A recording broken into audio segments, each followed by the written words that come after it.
في الماتيريال سب ميتال كشاف هاي بي. القطر بتاعه 40 سم والارتفاع بتاعه 14 سم، وعندنا صور ليه وعايزين نعمل الفاميلي بتاعت الكشاف ده. فهنروح على الريفت، هقول له فايل نيو، هقول له فاميلي، اختار انجلش واختار مترك. ده انا هفضل ان انا اختار مترك جينيريك موديل. طيب علشان نرسم قلنا نقسم الفاميلي عندنا ببساطه. أنا عندنا جزئين زي هنا مثلا كده، جزء فوق دايره وجزء تحت دايره تانية اللي هي قطرها 40 سنتي. فهنروح على الريفت في الريفرنس ليفل، هنا شويه في الريفرنس ليفل، هقول له كرييت اكستروجن. هعمل الدايره اللي هي قطرها 40، يعني نص القطر بتاعي 20، واقول له اوكي. واحنا مثلا عايزين الدبس بتاعها زي ما احنا كنا شايفين ان هو قليل، فاخليه مثلا 10 او خليه مثلا وليكن 8. ده كده مثلا شكلها في 3 دي، ده كده شكلها في 3 دي، ده كده شكل الدايره اللي هي 40 سم. نروح نكمل الريفرنس عندنا. هنعمل الدايره اللي هي فوق اللي كانت حوالي تقريبا نصها،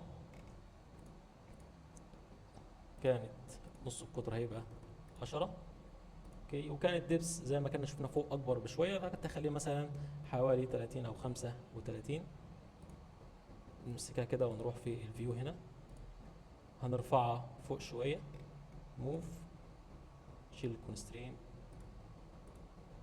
احنا قلنا ان الدايره دي هي اتحركت من السنتر، فانا اظبطها بس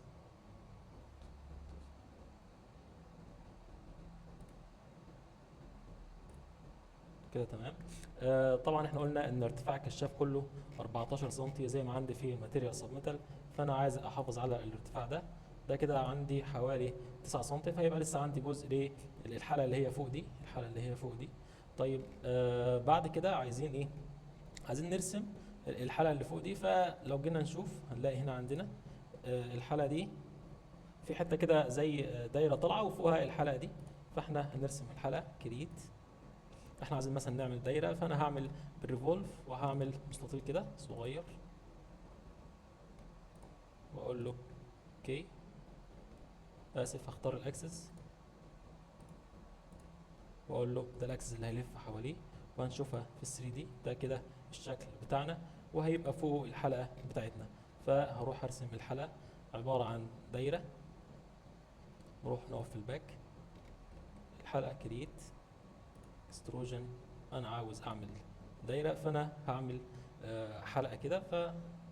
بس انا عايزها حلقه مفرغه، فهعمل دايره جوه دايره، يعني اعمل دايره جواها دايره تانية، دايره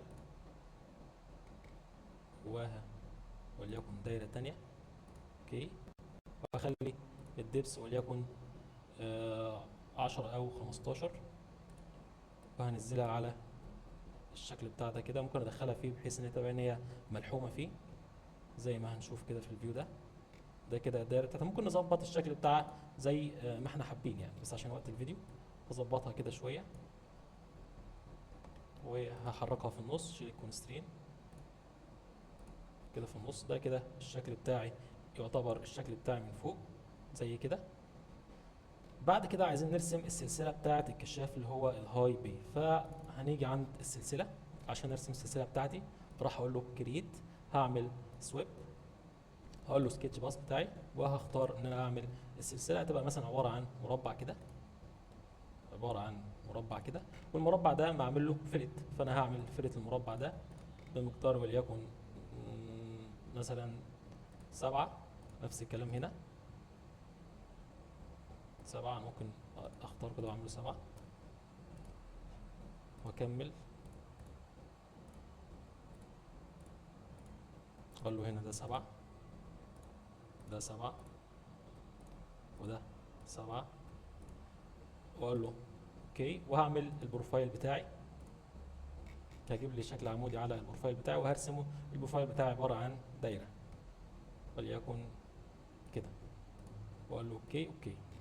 ده كده الدايره بتاعتي. راح اشوفها، او السلسله بتاعتي، جزء من السلسله بتاعتي، راح اشوفها هتبقى عامله معايا كده.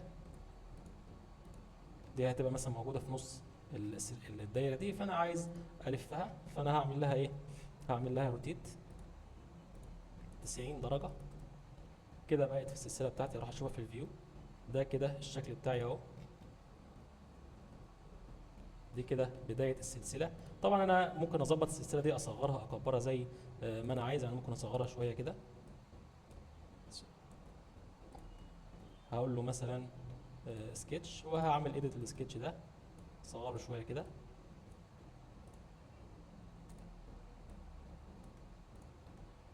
اقول له اوكي. دي كده بدايه السلسله، ارفعها فوق شويه.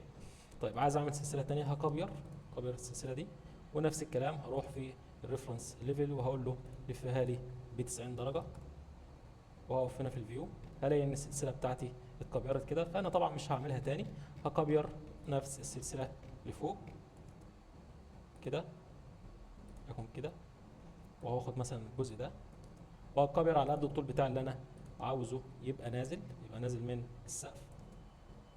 كوبي. ده كده السلسله بتاعتي.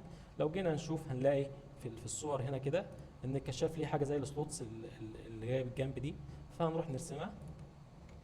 نقف في الباك، هنلاقي نمسح بس كده بس طبعا عشان نتاكد ان الطول بتاعي 14 سم، هو بالظبط 13 و9 يعني 14، فده تمام الارتفاع بتاع الكشاف عشان طبقا للماتيريال سب ميتال. طيب انا عايز ارسم السلوتس بتاعتي، فطبعا جاي من الاول للاخر بالكشاف كده، فانا هقول له كرييت اكستروجن، هرسم اللاين بتاعي، هرسم كده السلوتس بتاعتي.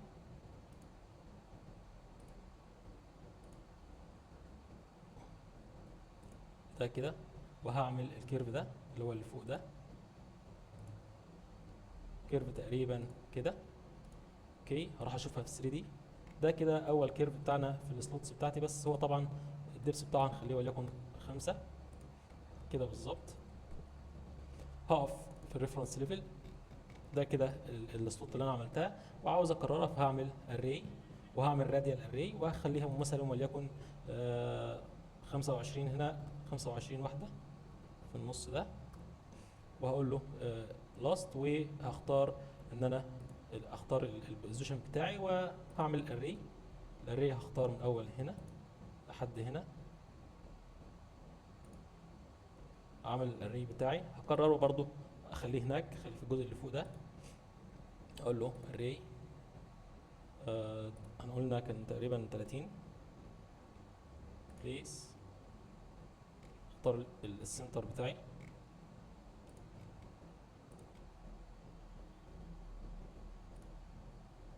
طيب هنشوفه في السي دي بتاعنا، تقريبا هو الشكل كده، ده تقريبا ده الشكل بتاعنا.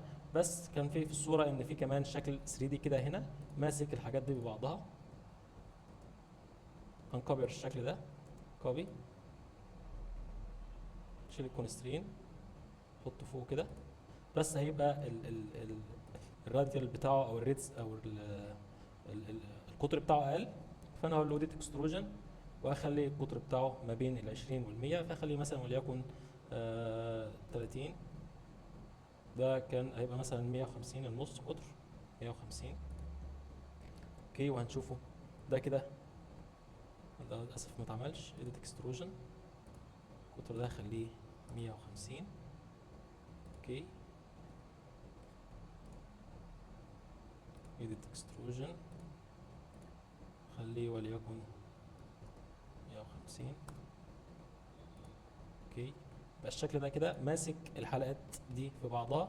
ولو رحنا للصوره هلاقي ان في كده زي مسمار هنا 4 مسامير في كل جنب، فانا هعمل الاربع مسامير دول في الريفرنس ليفل. هروح على كرييت اكستروجن، هعمل زي المسمار كده او الدايره، هعمل في كل اكس كده، وهقول له اوكي. وهشوفه في 3 دي هلاقيه كبير كده، ممكن اصغره عادي مفيش مشكله.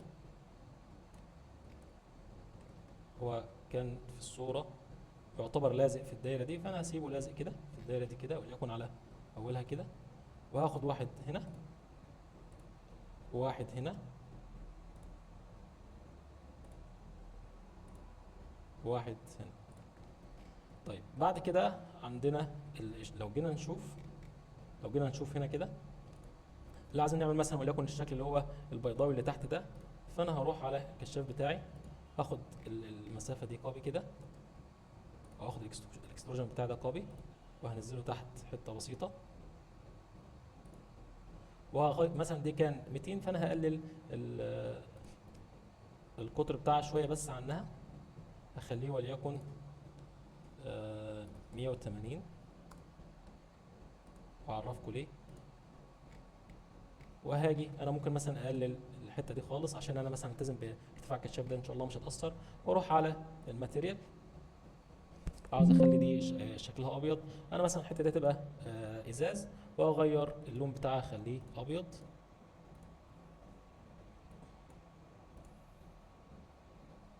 اوكي، هي يعتبر كده بقت بيضة معانا.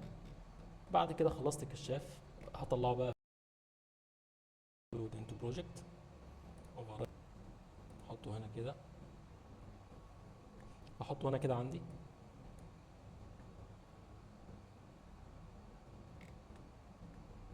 افتح فوق شويه، ده كشاف طبعا عشان انا كنت عامله مترك جنريك موديل نون فيس بيزد، فانا هقدر احركه فوق وتحت زي ما انا عاوز. فانا هحركه مثلا شيفت واطلع فوق، ده كده الهاي بي بتاعي، هتلاقيه متعلق، وده الشكل بتاعه. وهنيجي نبص تحت هنلاقيه آه، الحته دي ازاز، فالازاز ده احنا ممكن نظبطها بقى باي لون زي ما احنا عايزين. بس كده، والسلام عليكم ورحمه الله وبركاته.